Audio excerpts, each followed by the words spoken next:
Hey, what's up mga kabisyo? Ito nga pala ay part 2 ng ating video about sa mga katotohanan sa Save and Invest Principle. Papartuhan natin kasi kakauwi ko lang galing Maynila eh. Tapos nung pagbukas ko ng YouTube, nung tinignan ko yung latest na upload natin, nakita ko na ang daming comment. Tapos nung binabasa ko yung mga comment, natawa ako. Kasi iba yung reaction nila eh. Kaya nagtaka ako, kaya inulit kong pinanood yung video.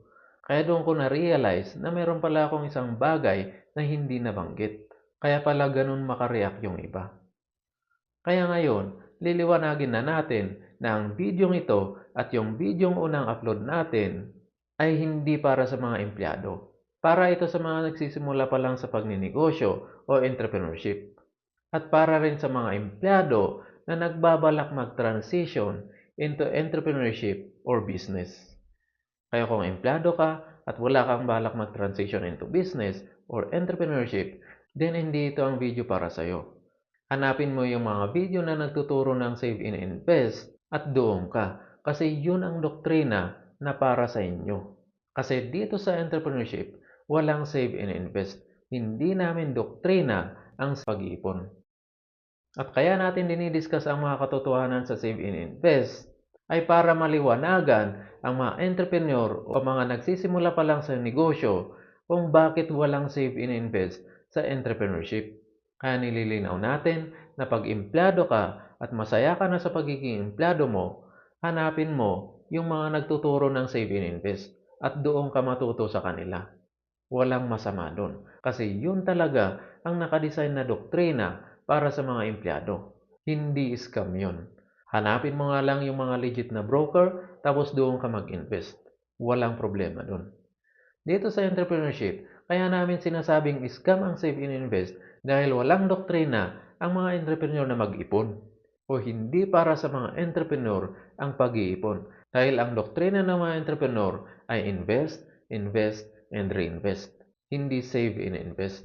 Pero hindi natin sinasabi dito na mali ang magiging empleyado o masama ang pagiging empleyado at mag-entrepreneur na lang tayong lahat. Hindi. Kanya-kanya tayo. Kung entrepreneur ang forte mo, then dito tayo. Pero pag employment ang gusto mo, then walang masama dun. Pagbutihin mo ang pagiging empleyado mo at mag-ipon ka. Yun ang dapat mong gawin. Malinaw ba? Alright, so kung malinaw, then tuloy tayo sa mga katotohanan sa Save and Invest. At kung hindi mo pa pala napanood yung part 1, then ito yung part 1. Panoorin mo na mamaya. Tapusin mo muna ito. At para mas buo yung konteksto, mag-recap tayo sa part 1. Tapos idugtong na lang natin yung mga karagdagan. Sa part 1, ang unang katotohanan sa Save and Invest ay mahirap i-sustain dahil sa mga biglaan at hindi inaasahang gastusin. Pangalawa, hindi natin alam ang buhay. Hindi natin alam kung aabot pa tayo ng 60 o matatapos natin yung 40 years na pag-i-invest.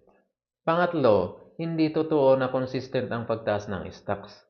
Kasi tuwing recessions o pandemya, bumababa ang mga stocks ng humigit 50%. At pag bumalik, hindi na naman natin alam kung tataas ba o bababa na naman. Kahit nga mga manghuhula, hindi alam eh. Yung pa kaya mga hindi manghuhula. Pang-apat, gumagana lang ang compound interest pag malaki yung pera mo na ininvest mo. Kaya kung malaki ang pera mo, go ahead, i-invest mo sa stocks. Malaki yung kikitain yan. Pero pag maliit lang, mas magandang inegosyo mo na lang. Mas malaki pa ang kikitain nun. Panglima, yung tigpa 5,000 na ininvest mo ngayon, after 40 years, sabihin na nating naging 26 million. Yung 26 million after 40 years, 26 million pa rin naman ang nominal value, pero yung buying power, bumaba na. Hindi na katulad ng 26 million ngayon. Kaya kakaunti na lang din ang mabibili. Yung pang-anim, yung 26 million mo after 40 years, bumaba na nga yung buying power, nabawasan pa ng withholding tax. Yun ang hindi sinasabi ng mga guro-guro ko, no? Kaya parang wala ka ding kinita. Pang-pito, after 40 years, matanda ka na. Kung 30 years old ka nagsimula nag-invest, after 40 years, 70 years old ka na. Uugod-ugod ka na. Kaya kahit milyonaryo ka na after 40 years, hindi mo lang din mai enjoy. Kasi matanda ka na eh. Ang dami mo nang iniindang sakit. Kaya yung million mo after 40 years, uubusin lang din ng pagpapagamot mo. Ngayon, idagdag na natin yung part 2 sa katotohanan number 8. Sa pag-i-invest mo sa stocks, para ma-maximize mo yung return, kailangan dapat consistent. Ang problema, walang permanent job dito sa mundo. Lahat ng trabaho, pwede kang matanggal.